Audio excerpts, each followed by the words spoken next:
Bonsoir. Pour les 4 années à venir, le football guadeloupéen doit renouveler ses cadres. Les élections à la fin du mois de décembre, quels que soient leurs résultats, mettront un terme à 4 ans de présidence de Joseph Séné, non candidat à sa propre succession. Et ils sont 3 à vouloir lui succéder. 3 candidats qui devront redonner de l'allant au football guadeloupéen, moribond à tous les niveaux. Quelles sont leurs priorités pour le relever? Avec Daniel Marius, nous essayerons de trouver les réponses à toutes ces questions.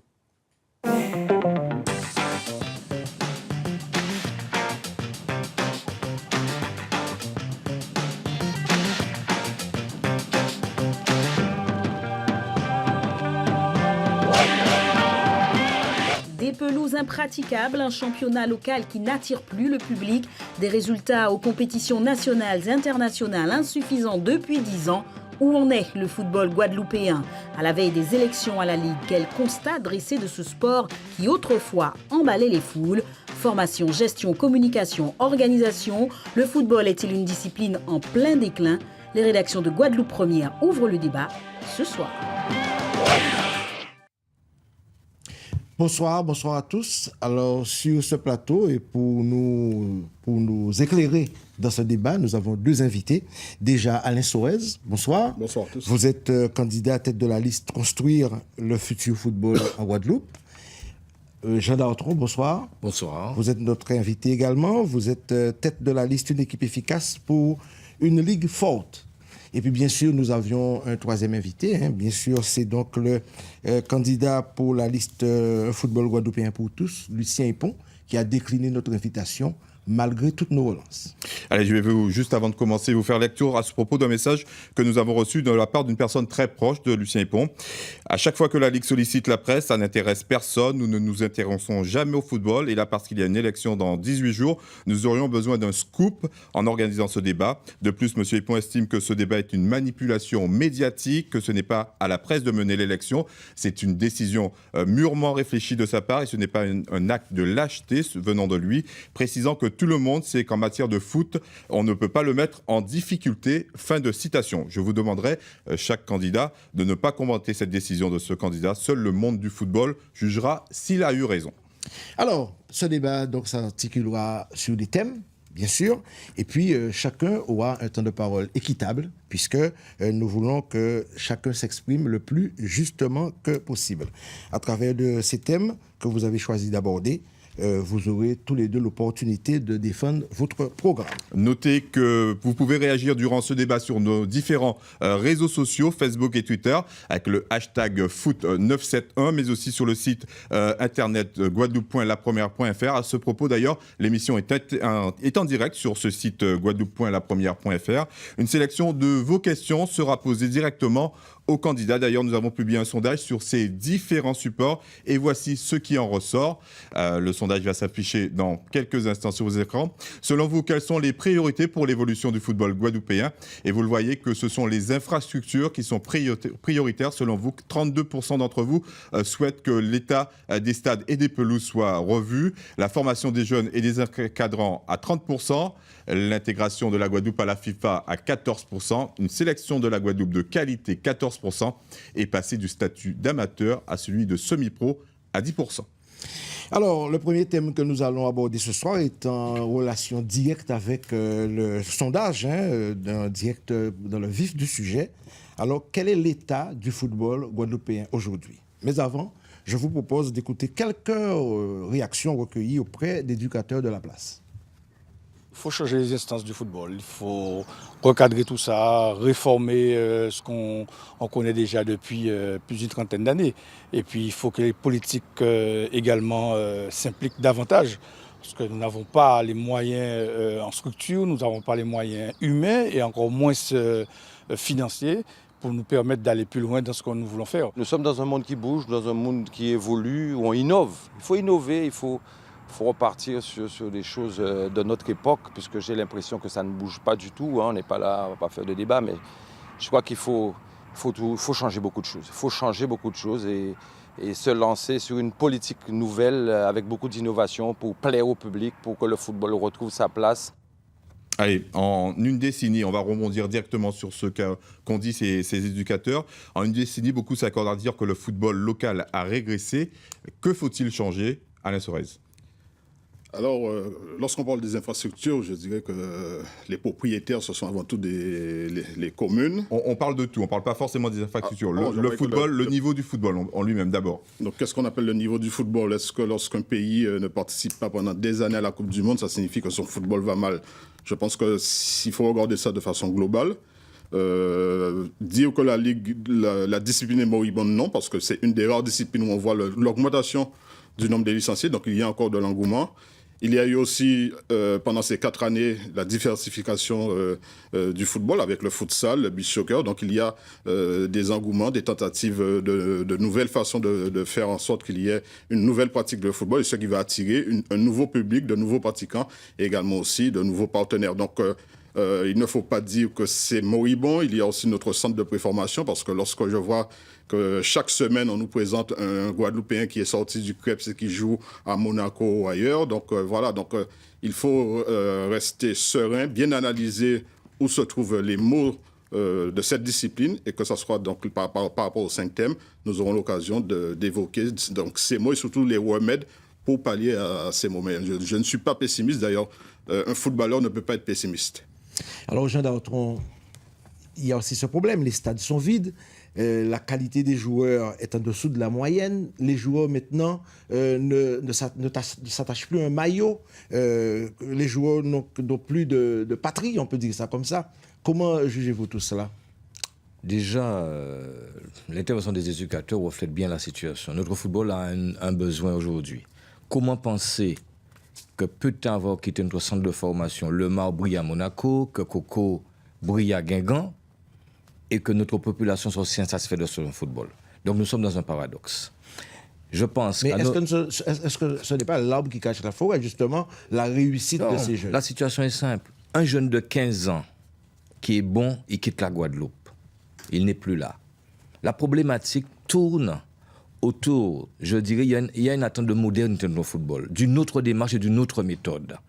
Cet état de lieu qu'on doit faire ensemble avec vous aussi, les médias, il faut repositionner notre football par rapport au contexte actuel. Le contexte actuel, c'est quoi? Nos jeunes aspirent à jouer au haut niveau. Mais sur 14 jeunes ou 12 jeunes du centre de préformation, nous en avons 2 ou 3 qui vont atteindre le niveau supérieur. Maintenant, que deviennent les autres? Ce qui veut dire, en prenant en compte tout le travail fait par le centre de formation, par les clubs, parce qu'il n'y a pas que ces joueurs-là, nous devons mener une politique capable de remobiliser l'ensemble du football par rapport à la situation. Maintenant, dans cet état de lieu, il n'y a pas que les joueurs. Et vous le montrez bien dans votre sondage. Nous devons prendre en compte aussi certainement la formation. Nous devons aller vers... On a un thème vraiment dédié à la formation. On va rester sur le niveau du football en lui-même. Mais disons qu'en ce moment-là, à l'état où nous sommes par rapport à la situation actuelle, nous devons, par une autre démarche, une autre méthode, porter autre chose dans le football. Il y a une longue attente. Les stades sont vides. Pourquoi? Les stades sont vides parce que nous avons certainement, au niveau de nos joueurs actuels, la majorité de nos jeunes qui n'ont pas réussi au niveau professionnel, qui sont partis et qui ne reviennent pas. Nos stades sont vides aussi parce que la qualité aussi de lieu où nous accueillons le football. Et puis maintenant, il faut qu'on dépasse aussi. Un match de football ne peut être tout simplement, le jeu sur le terrain. Il faut que nous ramenons le football à un niveau spectacle. Vous ne pouvez pas faire une finale de tournoi avec 15 aujourd'hui et ce ne sera pas une fête pour les joueurs et pour leurs familles et pour l'ensemble. Non, je crois que les raisons qui attiraient les spectateurs dans les stades, ces raisons ont évolué parce que les spectateurs ont le match chez eux sous leur écran. Et je pense que l'âme du football guadeloupéen est encore présente dans le public. L'attente est là parce qu'on n'a que voir quand même le match de CSM contre Fleury. Il y a eu peu de choses, le public était là. Donc ce qui veut dire que le public est en attente. Il y a 30 ans, excusez-moi Daniel, il y a 30 ans, Alain Sorez, au moins 30 ans, c'est un spectacle d'aller au stade. Aujourd'hui, une équipe autre, vous l'avez cité, le CSM ou l'USR aujourd'hui, ne ramène pas plus de 100 personnes au stade. C'est toujours un plaisir d'aller au stade, ne pas aller au stade seulement que lorsqu'il y a la finale de la Coupe de France, enfin, le septième tour de C'est la un Coupe de plaisir France. pour 50 personnes. C'est un plaisir pour 50 personnes d'aller regarder des jeunes jouer le dimanche matin, d'aller regarder Et ça vous suffit? des moins de 20 ans. Parce que quand on parle du football, il y a le match des filles, il y a le match de futsal, il y a le match de beach soccer, il y a le spectacle. Aujourd'hui, on essaie de tirer sur le football guadeloupéen. En France, la baisse des spectateurs, c'est 20%. La Fédération française de football a fait des clips pour dire aux gens de retourner au stade. Pourquoi 20% en France sur un stade de 10 000 personnes et 20% en France sur un stade qui accueillait 500 personnes comme Bergevin. Donc ça signifie qu'il y a de la concurrence, il y a des horaires On va de match. comparer la France et la Guadeloupe. 20% sur une moyenne de 200 000 habitants autour de l'île de France, dans une région de, je sais pas, la Seine-Saint-Denis. 20%, c'est 20 000 en moins. C'est pas, c'est très C'est pour cela que je dis il y a des solutions. Les solutions, vous avez parlé des infrastructures. Pourquoi ne pas faire... Parce qu'effectivement, il y a des parents, il y a des parrains, des marraines. Pourquoi ne pas faire des matchs commencer à 18h avec les moins de 15 ans, ensuite à 19h30 avec les espoirs et ensuite à 21h. Et tout cela dans un cadre qui permet aux parents qui accompagnent les enfants. D'ailleurs, les enfants qui jouent, les moins de 15 ans qui auraient joué à 18h peuvent devenir ensuite ramasseurs de balles. Parce que ça aussi, c'est un problème de nos joueurs. Lorsque je vois que la moyenne, lorsque vous allez regarder un match de DH, la moyenne dans certains stades, lorsque le ballon sort en sortie de but ou en touche, c'est 42 secondes, parfois 50 secondes. Et ensuite, on est étonné lorsqu'on va jouer au niveau de la CONCACAF, au niveau des clubs ou des sélections, de voir qu'il y a des ramasseurs de balles et ça va Alors, plus vite. Donc, on y reviendra. il y a des solutions pour relancer on peut quand même rebondir, spectacle. Daniel, sur ce que vous dites. Ça met en cause la qualité des pelouses. À ce propos, on va écouter un éducateur, plutôt le consultant de Guadeloupe Première, qui a une analyse bien fondée là-dessus. Il est anormal que nous puissions avoir des infrastructures qui ne répondent pas aux attentes des jeunes et puis des joueurs confirmés. Le dernier exemple en date, la pelouse qui a reçu le 7e tour de la Coupe de France zone Guadeloupe, mon Dieu, c'était pénible de voir un match sur une pelouse en si piteux état. Alors, bien sûr, il y a l'histoire de ces pelouses. Tout le monde le sait. On a vu la catastrophe la dernière fois aux Abîmes pour le match du CSM. Et il y a cette espèce de match entre la pelouse synthétique, la pelouse en gazon naturel. Qu'en faudrait-il pour la Guadeloupe? Est-ce que aujourd'hui les municipalités, puisque vous êtes dans les instances du football, peuvent aujourd'hui s'engager sur ce terrain-là? Mais bien sûr qu'ils doivent s'engager. C'est une obligation pour les collectivités, pas seulement les municipalités, que nous ayons des infrastructures capables d'accueillir nos jeunes. Nos jeunes, quand ils se déplacent, ils vont même dans la Caraïbe ou voir en métropole jouer. La manière dont ils sont heureux de toucher le ballon, même s'il fait moins 10 degrés, mais 15 degrés, c'est très fort. Donc, ce qui veut dire qu'aujourd'hui, et la proposition de mon équipe, de la politique qu'on veut le mettre à la Ligue, les collectivités, c'est leur terrain. Ce sont eux qui devaient être capables de nous mettre des infrastructures en place. Mais nous devons surtout permettre et accompagner les municipalités. Là, nous avons assez d'experts, de jeunes Guadeloupéens formés, capables de venir travailler avec la Ligue pour accompagner, et je dirais surtout que la politique mise en place par la Ligue soit entendue, écoutée par ces collectivités. Aujourd'hui, on se rend compte qu'on a beau poser les problèmes, que ce soit à travers les médias ou directement dans des réunions, nous n'avons pas de réponse. Il n'y a pas de suivi tel que nous le souhaitons. Un terrain comme les Abîmes, avec une telle population, cette commune, cette ville doit nous donner une pelouse adaptée pour un grand match de football, voire Bima ou autre. Nous n'allons pas attendre la même chose des grandes villes par rapport aux communes moins fournies financièrement. Mais je pense que par rapport à la situation actuelle, nous ne pourrons pas simplement dire qu'ils ne le font pas. Nous devons être capables de mettre une politique en place d'accompagnement des collectivités, gagner surtout en crédibilité pour que nous soyons entendus. Oui, mais Jean Dartron, est-ce que les municipalités entendent le discours de vous autres, puisque vous êtes le premier vice-président de la Ligue? Pour le moment, l'expérience que j'ai eue pendant 4 ans avec le président Séné, parce que bon, j'ai quand même, pendant 4 ans, j'ai évolué sous son pilotage. Je pense que sur plusieurs années, nous sommes de moins en moins écoutés. Maintenant, il faut repositionner une politique forte qui permet que quand nous allons rencontrer une municipalité, qu'on ait les projets pour les accompagner. Nous avons mobilisé les collectivités. Le président Séné et son équipe, et j'assume totalement que j'étais 4 ans avec lui, nous avons réussi certaines choses très bien. Il y en a des points où ça n'a pas marché. Mais maintenant, je pense que par rapport aux collectivités, il faut définir une autre stratégie de concertation et de travail. Alors, on va passer à un autre thème. On va quand même vous donner l'occasion de répondre sur cette question rapidement, Alain Sorez. L'état de la pelouse aux abîmes lors du match du 7e tour de la Coupe de France entre le CSM et Fleury. Comment la Ligue peut laisser un tel match se dérouler ? Alors là aussi, moi j'étais pas au match, mais je vous ai entendu. Tant mieux, parce qu'on peut être d'autres sports et vous écouter. Et j'ai entendu qu'apparemment, la pelouse n'a pas gêné le spectacle et la qualité technique de l'équipe qui a gagné. Donc il faut tout relativiser. Moi, j'ai regardé l'Euro 2016. Au début de l'Euro 2016, il y avait une polémique sur l'état des pelouses de l'Euro 2016. Donc je pense qu'il faut relativiser. Et ce que je dis aujourd'hui, c'est que profitons de ces élections pour avoir une nouvelle équipe, parce que ça coïncide exactement avec le plan de l'État. Un ministre est venu en Guadeloupe annoncer 10 millions d'euros. On a une nouvelle mandature au niveau de la CONCACAF et de la FIFA. On nous annonce 5 millions de dollars sur 4 ans. On a la 3F qui est venue dernièrement en Guadeloupe qui annonce aussi, à condition qu'on mette en place en face de ça des projets et du financement. Nous avons entendu aujourd'hui qu'il y a 2 tiers des communes de Guadeloupe qui ne peuvent pas avoir payé leurs dépenses courantes. Donc on connaît la réalité financière du pays.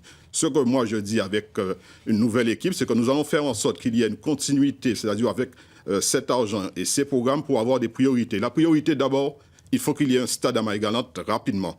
La deuxième priorité, c'est de faire en sorte que le CREP soit rénové pour la préformation. Ensuite, que le stade de Félix-Éboué soit rénové pour qu'il y ait 2 pôles de formation CREPS et Bastère. Et ensuite, qu'on ait un projet de stade aux normes FIFA avec les abîmes et de stade aux normes CONCACAF, notamment avec ces équipes qui aspirent à jouer la Champions League et qui à chaque fois se déplacent à Trinidad ou en Haïti.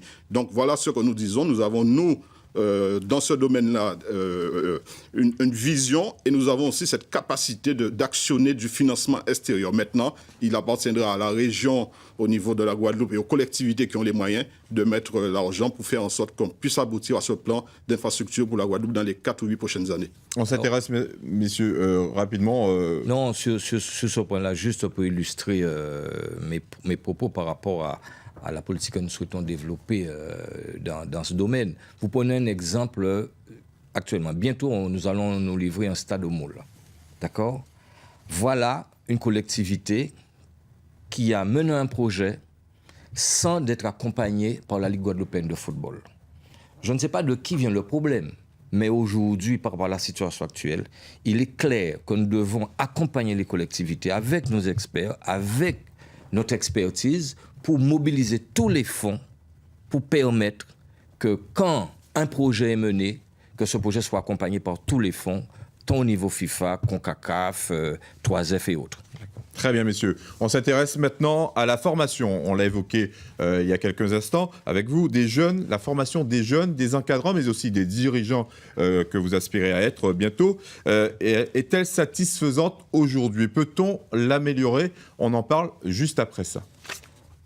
Les clubs travaillent en permanence, mais en même temps, ils perdent leurs meilleurs éléments. Donc, après, nous ne sommes pas contre, puisque c'est un plaisir pour nous de voir que les Guadeloupéens réussissent au niveau professionnel. Mais en même temps, c'est une faille pour les clubs, c'est un travail perpétuel de recommencement pour les éducateurs. On a beaucoup de jeunes qui sont issus des centres de formation de Guadeloupe, des éducateurs de Guadeloupe, et qui maintenant qui œuvrent dans le sport professionnel, dans le football professionnel. Donc il nous faut avoir l'aide de ces clubs pour nous permettre de nous former. Peut-être qu'il faudra l'adapter à notre spécificité. Dans un pays difficile, le football est amateur. Les éducateurs, c'est vrai, sont le plus souvent là parce qu'ils aiment ça, ils sont passionnés. Donc peut-être qu'il faut trouver d'autres sources de motivation.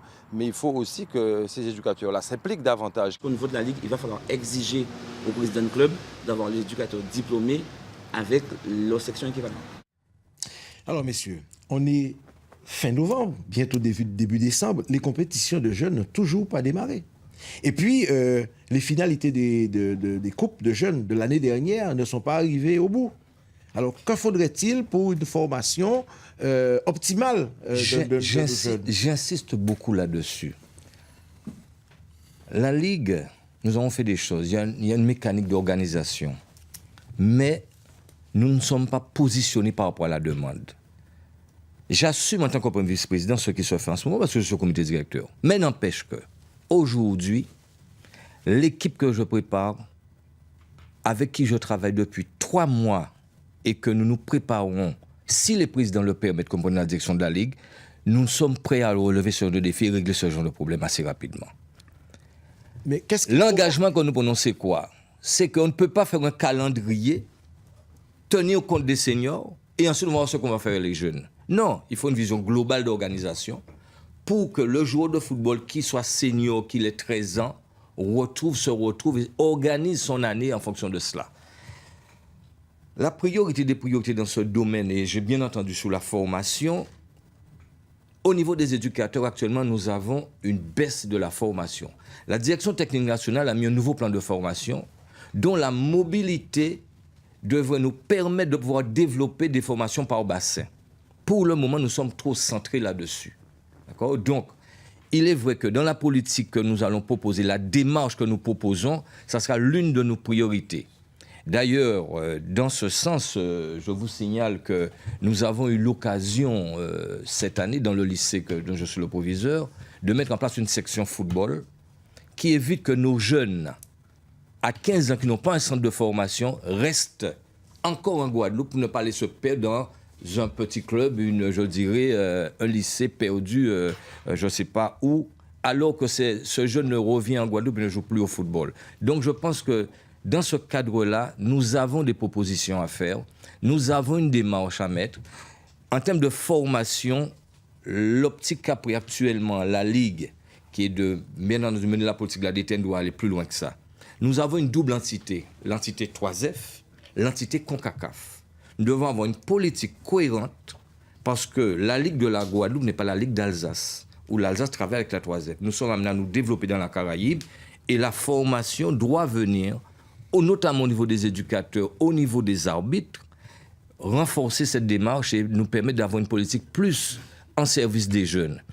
On ne peut pas comprendre aujourd'hui qu'on soit une première journée de championnat de jeunes. Non. D'accord. Alain Soez. Ça illustre la réforme que moi je veux porter, c'est-à-dire même si on est solidaire de tout ce qui se fait actuellement parce que nous sommes au comité directeur de la Ligue, mais nous avons pointé du doigt où ça ne va pas. La première observation, c'est qu'il est inadmissible qu'on ne puisse prendre des décisions et débattre seulement en Assemblée générale. Si entre chaque Assemblée générale, il y avait plus de missions, plus de commissions, si l'amicale des éducateurs jouait son jeu, si en Assemblée générale, on n'avait pas à débattre, est-ce qu'il nous faut un championnat d'élite comme le souhaite la DTN et le CTS? Mais non, il nous faut un championnat par zone géographique. Et parce qu'il est à une heure avancée, on ne sait plus qu'est-ce qu'on a décidé. Et ensuite, on se retrouve à faire des calendriers, on ne sait même plus qu'est-ce qu'on a décidé. Tout cela parce qu'entre 2 assemblées générales, il n'y a pas de réflexion sur qu'est-ce qu'on va faire l'année prochaine. Qu'est-ce qui a été bon? Qu'est-ce qui n'a pas été bon? Que nous demande la DTN? Est-ce qu'on demande des dérogations? Est-ce que c'est bon pour notre pays? Donc, voilà la nouvelle gouvernance que je veux mettre en place, c'est-à-dire qu'il faut qu'il y ait davantage de missions et de commissions entre 2 assemblées générales et avoir des priorités. Oui au championnat d'élite. Inadmissible qu'il y ait un match pour chaque jeune. On parle de formation. La formation, c'est avant tout, quelle que soit votre formation, CAP, en boulangerie, en pâtisserie, en menuiserie, il faut quand même aller faire vos preuves. Donc, un match de jeunes par mois, c'est pas possible. Donc, il nous faut avoir suffisamment d'objectifs et aussi ces championnats de jeunes, comme je l'ai dit. Faire jouer des jeunes à 18h avant un match senior de temps en temps, ça permet à ces jeunes d'avoir aussi ce public, de prendre goût à cette compétition, parce que nous avons, nous, Ligue, l'objectif d'avoir des sélections jeunes qui brillent. Donc, on a vu comment nos sélections jeunes, lorsqu'ils vont en juillet ou en août à Trinidad, n'a pas les moyens de rivaliser sous des jeunes qui, eux, ont un autre calendrier au niveau de la Caraïbe. Donc, voilà ce que je dis. Je dis, il nous faut absolument, et concernant le championnat de cette année, je pense que très rapidement, si ma liste l'emporte au comité directeur, nous allons 2 choses, engager une réflexion pour l'année prochaine et aussi engager la réflexion pour savoir si nous n'allons pas geler ou neutraliser les résultats de ces compétitions parce que le nombre de forfaits, le nombre de matchs en retard va peut-être influencer sur certaines sanctions sportives pour les clubs. Donc il va falloir que le nouveau comité prenne ses responsabilités, reconnaisse qu'il y a eu cette année un championnat jeune mal géré, peut-être qui va mal se terminer. Alors très rapidement... Non. Monsieur Sorez a parlé de l'amicale des éducateurs, dont je suis le premier vice-président et dont j'étais le président. Non, attendez. Très rapidement. Il faut que rapidement. l'amicale des éducateurs fasse son travail. Je dirais à M. Sorez que l'amicale des éducateurs fait son travail. Il était président du CROSGOA. Président du CROSGOA. Il est toujours. Non. Oui, il l'est. Mais il l'était quand moi, en tant que président de l'amicale des éducateurs, je l'écris et je lui demande à nous rencontrer par rapport à la problématique des éducateurs. Monsieur Sorez ne m'a jamais répondu, d'accord? Et il m'a fait une réponse lors d'un pot que nous opponions avec après un match où monsieur Guiroc m'avait invité. Et je lui dis, mais président Sorez, je t'ai invité à nous rencontrer par rapport à la problématique de l'ensemble des éducateurs. Enfin, je pense que les choses à faire ensemble. Monsieur Sorez, puisque j'ai le courrier là, monsieur Sorez, mon cher ami Alain, tu m'as simplement répondu, je ne peux pas répondre à toutes les questions. Non, parce que tu dis... Donc, donne lecture du Alors, courrier. s'il vous plaît, on va pas... Parce que c'est le niveau du débat. Donne lecture du courrier. On va recentrer le Il faut que débat. l'amicale des éducateurs fasse son travail. Non, Oui, l'amicale des éducateurs de football fasse son travail dans le domaine Alors, du très football. rapidement, Jean Dartron. Le président du CROSS ne peut pas recevoir l'amicale des éducateurs. Allez, on va de chaque recentrer le discipline. débat. Donc ça, C'est un échange que vous avez eu à deux. Concernant, rapidement, puisqu'il ne nous reste plus beaucoup de temps pour ce thème, concernant la formation des cadres, des dirigeants, des arbitres, quel est votre programme, Alain Sorez? Moi, je dis que en termes de programme, c'est surtout les moyens. Je ne peux pas supporter de voir que, par exemple, les arbitres demandent des salles, les arbitres demandent du matériel pour la formation. Comme hier encore, je disais que nous avons ce problème de la maison du football. Nous sommes plus adaptés, c'est-à-dire aussi le CTS, et là aussi, il n'y a pas d'attaque, c'est une réalité. Si le CTS veut réunir des éducateurs pour visionner des matchs et faire des analyses techniques sur la prestation de nos sélections, de nos jeunes, des matchs que nous avons disputés au niveau de la Champions League de la CONCACAF. Nous n'avons pas les moyens matériels, nous n'avons pas l'environnement qui nous permette d'évoluer. Donc c'est tout cela que nous disons qu'il nous faut maintenant, à partir des fonds mobilisables, que ce soit au niveau de la CONCACAF, que ce soit au niveau de la 3F qui a fait une mission, c'est à nous maintenant de pointer du doigt nos priorités. Et la priorité, effectivement, c'est la formation des cadres techniques, mais également aussi la formation des arbitres. C'est une priorité parce que la famille du football, ce sont les joueurs, les arbitres, les cadres techniques et également aussi les commissaires, ce que nous appelons aussi les délégués de match. Donc il faut que tout le monde puisse avoir un niveau qui nous permette d'évoluer en 2016 comme on le fait à un niveau dans notre zone, au niveau professionnel. Alors, je vous donne le temps de répondre, mais très rapidement, puisqu'on a perdu du temps là-dessus. Sur donc, cette formation des cadres, vous en pensez quoi? Ça va de soi que dans une nouvelle politique de la Ligue, la formation est une priorité. La priorité, bien sûr, au niveau des éducateurs, des arbitres, ça va de soi. Mais je dirais aussi, par rapport à la nouvelle politique, comment adapter aussi la formation au personnel de la Ligue. Mais je dirais plus loin aussi, je pense que nos bénévoles, nos présidents, les clubs ont besoin aussi d'être accompagnés en termes de formation. Et là, nous sommes déjà prêts à intervenir. Alors, le troisième thème retenu dans ce débat, eh bien, c'est tout simplement la sélection de la Guadeloupe, qui est entrée depuis quelque temps, il faut l'admettre, messieurs, dans une certaine léthargie. C'est le sommeil pour cette sélection. Alors, quelles sont les solutions pour faire renaître cette sélection de ses cendres? Mais avant, nous allons prendre l'avis des éducateurs interrogés. Le sélectionneur du club Guadeloupe est obligé de faire avec ce qu'il a. Il faut, je ne sais pas, il faudrait peut-être trouver les relais nécessaires au niveau des clubs professionnels pour pouvoir libérer les meilleurs joueurs. C'est une politique que la Ligue doit pouvoir négocier avec les clubs. Et on sait comment c'est compliqué concernant la France, puisque tous ceux qui viennent d'Europe, les pays voisins, arrivent à se libérer. Nous sommes reconnus en tant que pays par rapport à la CONCACAF. Donc ces joueurs-là doivent être disponibles, ce qui n'est vraiment pas le cas. En Martinique, j'ai cru comprendre qu'ils s'entraînaient chaque lundi. Donc quand vous vous entraînez ensemble tous les jours, enfin une fois par semaine, on doit progresser. Donc nous, on se voit quand il y a des matchs, des rencontres. Je pense que ce n'est pas assez. Alors, depuis 2007-2009, on a l'impression que le concept Guadaboy a été abandonné. Pourtant, c'était un des axes forts de la politique de Guiroc, Alain Sorez. Oui, ça a été un axe fort parce que Alain Sorez, président de la Juventa, lors d'une assemblée générale de la Ligue guadeloupéenne de football au Centre des Arts, a fait voter par l'ensemble des présidents de la Ligue qu'avoir une sélection, c'est une obligation. Donc la Ligue guadeloupéenne de football doit avoir des sélections, une politique de sélection. L'ambition a été très forte avec le président Séné parce que nous avons également adopté le principe, contrairement à la Guyane et à la Martinique, d'essayer d'avoir une sélection dans toutes les catégories. Parce que lorsque vous parlez de la sélection, nous avons pris ce pari, malgré les difficultés financières, d'avoir des sélections en jeunes, d'avoir également des sélections en futsal et en beach soccer et d'essayer que ça puisse monter le niveau et la motivation de nos joueurs, c'est-à-dire jouer en sélection. Donc, Moi, je suis solidaire c'est Jean Dartron qui était responsable de la commission des sélections. Je suis solidaire des décisions prises et également aussi des échecs, parce que bon, il y a des échecs. Mais ce que je pense qu'il faut maintenant mettre en place, c'est ce qui manque à notre liste, c'est-à-dire ceux qui sont chargés des sélections. On n'a pas de rapport technique, on n'a pas de rapport administratif sur ce qui ne va pas. Donc on ne peut pas après prendre les bonnes décisions. Même quand on gagne, même quand on arrive en demi-finale, il faut qu'il y ait à chaque fois des rapports techniques pour savoir qu'est-ce qu'on fait après. Et concernant cette sélection, je dis aux Guadeloupéens et à ceux qui aiment le football, c'est pour cela qu'il faut qu'il y ait ce changement à la fois dans la continuité de la gestion des dossiers, parce que ça va de pair avec notre intégration à la CONCACAF et notre aspiration à bénéficier des moyens. Je viens de le dire, 5 milliards de dollars sur 4 ans, c'est ce que va avoir la Dominique, Trinidad, pour faire fonctionner leur ligue et faire fonctionner leur sélection. Donc c'est pour cela qu'il nous faudra négocier aussi, quels que soient les statuts, négocier avec la FIFA pour savoir combien nous pouvons obtenir pour faire fonctionner nos sélections. Et c'est la même démarche que la Martinique et la Guyane ont aussi. En une édition, Jean Dartron, pardon, en 2007, les Guada Boys avaient réussi un pari fou, être la première équipe à atteindre la demi-finale de la Gold Cup, la première équipe de la Caraïbe, devant la Jamaïque, devant Trinidad et tout ça. Avec ça, la Guadeloupe avait pratiquement gagné, on va dire, sans exagérer, 20 ans d'avance sur toutes les équipes de la Caraïbe. Aujourd'hui, on a l'impression qu'on a reculé de 10 ans en arrière.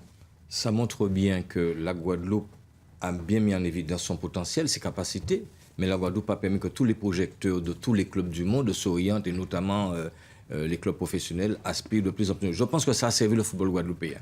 Maintenant, comment y redevenir à ce niveau pour faire une demi-finale? La Guadeloupe n'était pas attendue, maintenant la Guadeloupe est connue. Donc ce qui veut dire que nous devons avoir une politique forte au niveau de la sélection, et c'est lié à deux choses fondamentales. Tout d'abord, la formation. Il faut que cette formation, nous arrivons à pouvoir suivre nos joueurs formés, nos 12, 14 ou 20 joueurs formés, et avoir une lisibilité de leur carrière et pouvoir rester, je dirais, dans une relation très forte avec eux. Le deuxième élément, c'est la dimension internationale, c'est-à-dire la dimension CONCACAF, la dimension UFC. Nous ne pouvons pas arriver à un niveau d'une sélection optimale, avec la Jamaïque, voire Trinidad et autres, si avec la CONCACAF, avec la FIFA, avec la dimension CFU, nous n'avons pas une négociation en positionnement. La FIFA est dans cette démarche d'ailleurs de nous soutenir, la CONCACAF notamment. La CFU veut que nous soyons bien implantés dans cette Caraïbe, mais pour le moment, notre sélection est beaucoup plus victime à la résistance posée un petit peu au niveau de la 3F, qui a peur que nos meilleurs joueurs n'aillent pas jouer au niveau de la sélection de France. Mais je pense qu'il y a des négociations à mener, il y a une démarche à avoir, nous devons partir confiants dans ce domaine. Moi, je pense que la qualité des joueurs, nous l'avons. Le potentiel, nous l'avons. Maintenant, il faut une démarche, une politique forte pour que notre sélection retrouve son blason, pour que quand nos joueurs, tels que Coco, s'il ne peut pas accéder à l'équipe de France, soient disponibles pour l'équipe de la Guadeloupe. Nous avons une démarche qui est déjà enclenchée, et je reste persuadé que par rapport aux négociations, par rapport au relationnel qu'on mettra en place, et puis il y a une chose fondamentale.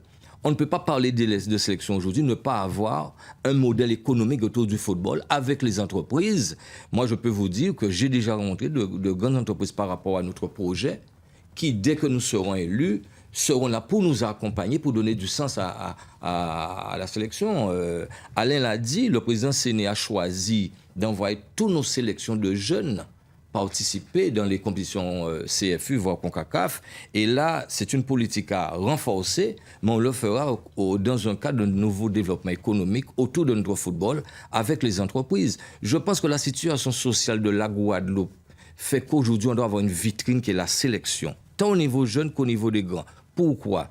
Cette violence, cette situation sociale que nous avons, le football a des réponses à apporter. Et c'est à travers la sélection qu'on va stimuler nos jeunes à rester dans le football et ne pas dériver ailleurs. Alors, on peut penser aujourd'hui, Jean Dartron, que la Ligue de football de la Guadeloupe n'a pas les moyens pour maintenir sa politique avec les Guadeloupéens, en tout cas ce qui existait.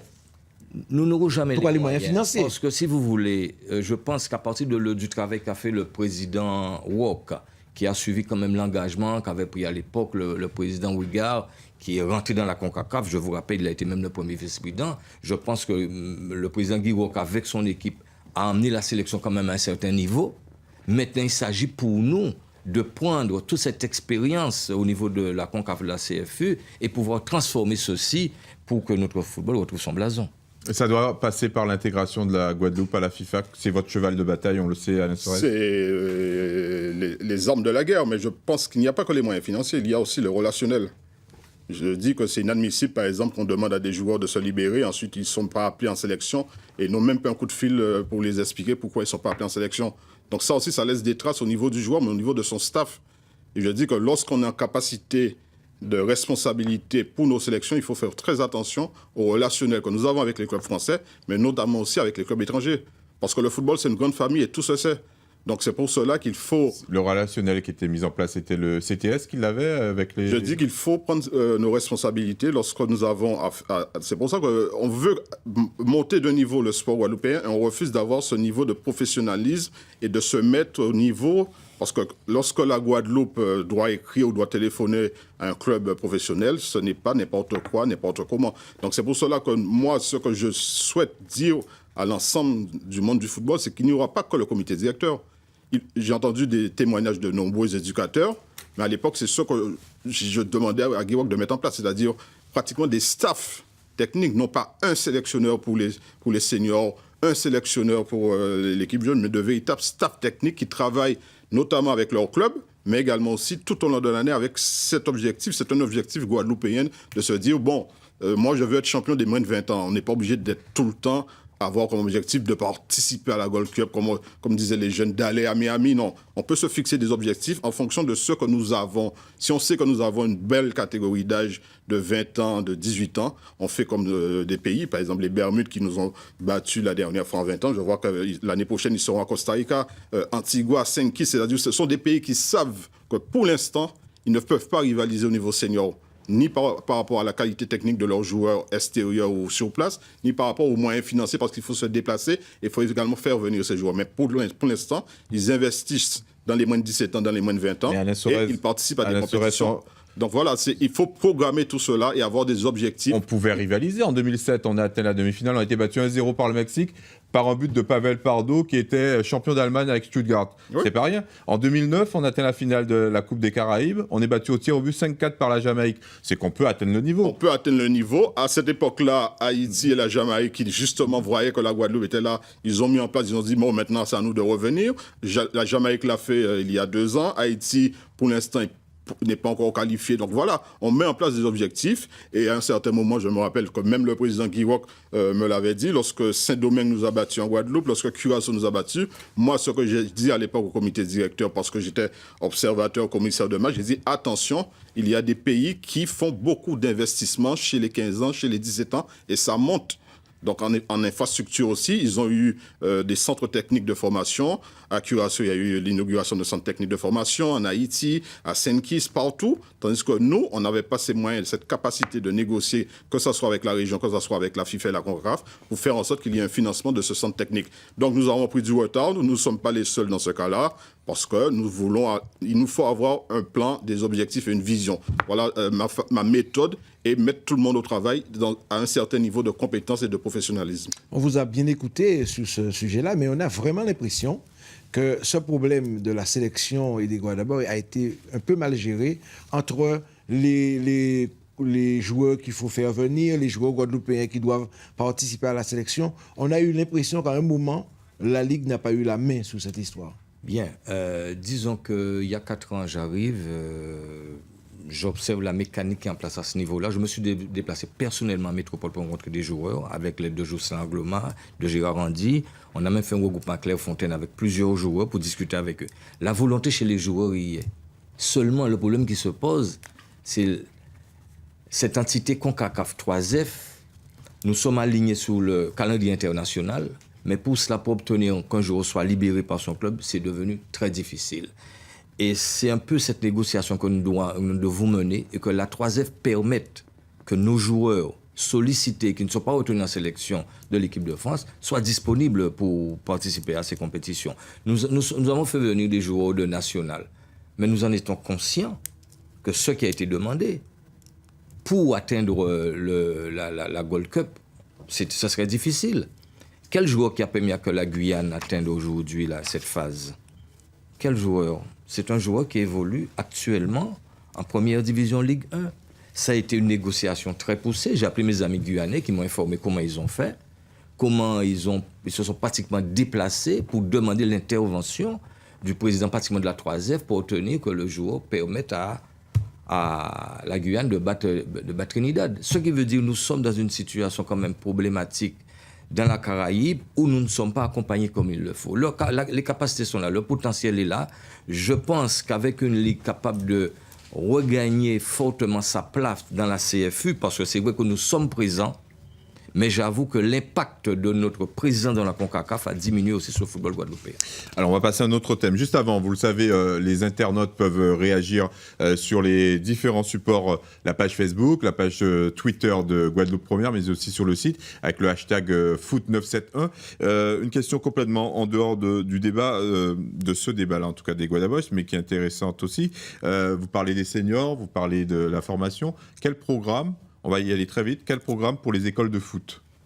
Alors pour les écoles de foot, moi ce que je propose c'est de changer le système de fonctionnement. Je n'apprécie pas, surtout lorsque ce n'est pas un partenaire privé, lorsque c'est une collectivité, que ce soit seulement les premiers, les deuxièmes de championnat qui reçoivent une dotation financière. Donc que ce soit pour la Coupe de la région Guadeloupe, que ce soit pour le championnat, je pense qu'il nous faut maintenant essayer de négocier que dès le départ, que chaque club de football puisse avoir une dotation, pour que tout le monde puisse avoir cette dotation financière en matériel pour leur permettre de commencer cette saison. C'est comme cela qu'on fonctionne pour la Coupe du Monde, pour pratiquement mettre tout le monde sur un pied d'égalité en termes de matériel, de financement. On a parlé d'éducateurs diplômés pour chaque école de football. Eh bien oui, ça a un coût. Donc il nous faut donner cette impulsion à tous les clubs pour qu'il n'y ait pas de petits clubs qui souffrent en moyens financiers. Lorsqu'ils forment un bon joueur, c'est le grand club qui récupère ce joueur à 15 ans, 17 ans. Donc, voilà. Donc, et ensuite, faire en sorte qu'il y ait de la motivation pour les championnats jeunes. C'est-à-dire, à un certain moment, c'est ce qui se passe notamment en Jamaïque ou en Haïti, où il y a même des journées, des matchs de championnats jeunes diffusés en direct à la télévision. Donc, à un certain moment, il faut que l'école de football, les jeunes, les clubs, puissent donner ce mouvement pour faire monter vers le haut le football guadeloupéen. Jean Dartron. Vous parlez bien d'école de football. Oui. Bon, ayant été pratiquement à l'origine de création de 2 ou 3 écoles de football en Guadeloupe en tant qu'éducateur, je pense que là, il y a un gros travail à faire. Nous avons au niveau, je vais vous dire un exemple pour illustrer la dimension que nous voulons de nos écoles de football. À la Désirade, il n'y a pas de club. Mais je vous signale que j'ai rencontré des personnes de la Désirade lors d'une réunion à Saint-François, pour leur montrer comment il est important que par rapport à ce qu'aspirent nos jeunes, les rêves de tous jeunes de footballeurs, qu'il y ait dans tous les espaces en Guadeloupe, même s'il n'y a pas de grand club, il n'y a pas de club de football, une école de football. Donc ce qui veut dire que nous avons des espaces qui fonctionnent déjà, l'Étoile, le Sirocco, le CSM, l'USC, la Gauloise, l'école de football, mais comment faire pour que la dimension éducative du football soit sur l'espace guadeloupéen partout, que ce soit Marie-Galante, que ce soit les Saintes et autres. Et je crois que là, nous avons une politique d'éducation du football à mettre en place et qui sort totalement de la volonté d'être champion de DA, d'aller jouer à la Jamaïque, mais simplement qu'avec des éducateurs mieux formés, plus nombreux, nous soyons capables de balayer la Guadeloupe et faire que les écoles de football soient vraiment un espace, parce que je vous dirais un élément fondamental de prendre en compte. Après l'école et la famille, le 3e espace éducatif en Guadeloupe, voire sur la planète, c'est le football. Et je crois que c'est incontournable que nous réussissions sur ce point-là. Très bien, très bien. On va passer au tout dernier thème. Comme vous avez débordé sur celui-ci, on aura beaucoup moins de temps, donc on va essayer de faire des réponses très courtes. Ce dernier thème englobe un large panel de difficultés. On l'a vu d'ailleurs avec le refus de participation de l'un des candidats à cette émission. On va parler de la gestion d'une ligue comme celle du football guadeloupéen, mais aussi de sa communication et de la relation avec la presse. Alors messieurs, on n'a pas de teaser pour lancer ce débat, on y rentre tout de suite dedans. Comment gérer une entité, une instance comme la Ligue de football qui représente entre 12 et 13 000 licenciés? C'est la plus grosse de Guadeloupe. D'abord, dans l'esprit de nos statuts, de nos ligues, en général, le président de la Ligue vient de ses pairs, c'est-à-dire il a été président de club, il est passé par des instances de la Ligue de football, donc il a une certaine expérience pour ensuite pouvoir aspirer à gérer l'entité Ligue. Autour de lui, il y a une équipe, maintenant c'est une élection de liste, donc il constitue sa liste en fonction de ses objectifs, mais également aussi, il faut qu'il envoie un signal fort. Donc moi, ce que j'ai voulu faire, c'est d'envoyer un signal fort, une liste avec 4 femmes. C'est-à-dire nous anticipons les futurs statuts de la 3F et les futures recommandations au niveau de l'État et du CNOSF pour un certain nombre de femmes dans le comité directeur, mais également aussi respecter la diversité géographique, quels que soient les statuts, les règlements pour constituer cette liste, mais surtout représenter tout le football. Et surtout lorsque je dis que je veux constituer le futur du football guadeloupéen, nous sommes le football à 11, le football des jeunes, le football scolaire qui est représenté avec un éducateur qui est responsable de l'UCEP, parce que nous avons cette ambition de faire en sorte qu'il y ait encore davantage d'arbitres, de jeunes joueurs qui soient issus des écoles. Donc nous avons cette politique. Nous avons également le futsal qui est représenté. Le beach soccer, c'est également aussi cette vision que nous avons du futur de notre football, parce que la Guadeloupe aspire à accueillir une compétition de la CONCACAF en matière de futsal, en matière de beach soccer. Donc voilà. Vous êtes président de la commission football diversité. Donc voilà, nous avons cette vision et nous constituons notre liste par rapport à cela. Mais ce que je dis aussi, et c'est clairement dit dans notre programme, il va y avoir des chargés de mission, des chargés de projet. Par exemple, il y a quelques mois, j'ai reçu, parce que je suis responsable des relations internationales, le projet de réflexion sur un championnat de la Caraïbe professionnel. Tout de suite, je l'ai transmis à M. Yakou à la demande du président Séné, en attente de ses observations, parce qu'il nous faut avoir des experts qui suivent certains dossiers. De la même façon que Lucien Hippon, par exemple, était chargé de suivre ce problème. Dans 2 ans, nous aurons l'obligation de mettre en place la licence club CONCACAF.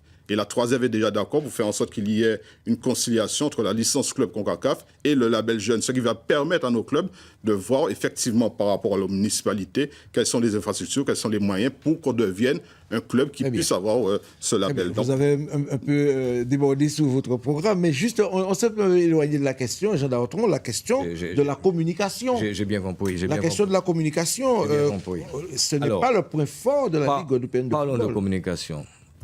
Mon équipe, que j'ai la charge de piloter, ce nouveau comité directeur doit apporter une meilleure image de la Ligue guadeloupéenne de football. Avec vous, nos partenaires, nous ne devons pas être en dualité. Et c'est vrai que le football doit être vendu autrement. Le football doit être un produit. Ça doit être une valeur ajoutée de notre société aujourd'hui. Et on ne le fera pas sans les médias. On ne le fera pas sans vous. On ne le fera pas si nous n'avons pas une politique de communication forte. Je ne suis pas spécialiste de communication. Mais il est vrai que dans ce domaine-là, on doit se donner les moyens pour afficher notre football autrement. Et pour cela, nous avons des partenaires à mobiliser en ce sens. C'est l'un des éléments forts. D'ailleurs, j'ai un groupe communication marketing qui depuis 3 mois travaille. La liste qui va arriver rapidement, puisque mon collègue en face en a parlé, ce n'est pas une liste qui s'est montée à la dernière minute signée pour moi. Je peux vous dire, c'est 3 mois de travail, de réflexion commune. C'est un travail d'équipe.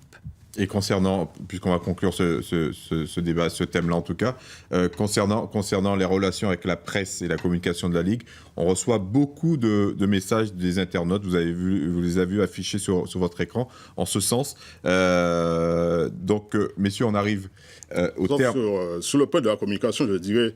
très rapidement. Non, ce qui est bizarre, c'est de savoir que sous la liste de mon collègue Jean Dautron, il y a quelqu'un qui en assemblée générale, parce qu'il a vu dans le rapport du futsal qu'on aspirait à avoir des matchs de futsal en direct à la télé, il a dit qu'il va s'opposer à toute espèce de médiatisation et de mettre des matchs de futsal en direct à la télé, alors même qu'il y a des matchs de basket à la télé. Donc c'est le paradoxe où ceux-là même qui nous disent que nous sommes en difficulté financière refusent qu'une partie de ce football puisse permettre à l'ensemble du football guadeloupéen d'entrer dans leur modem de la communication. Il reste 3 minutes d'émission.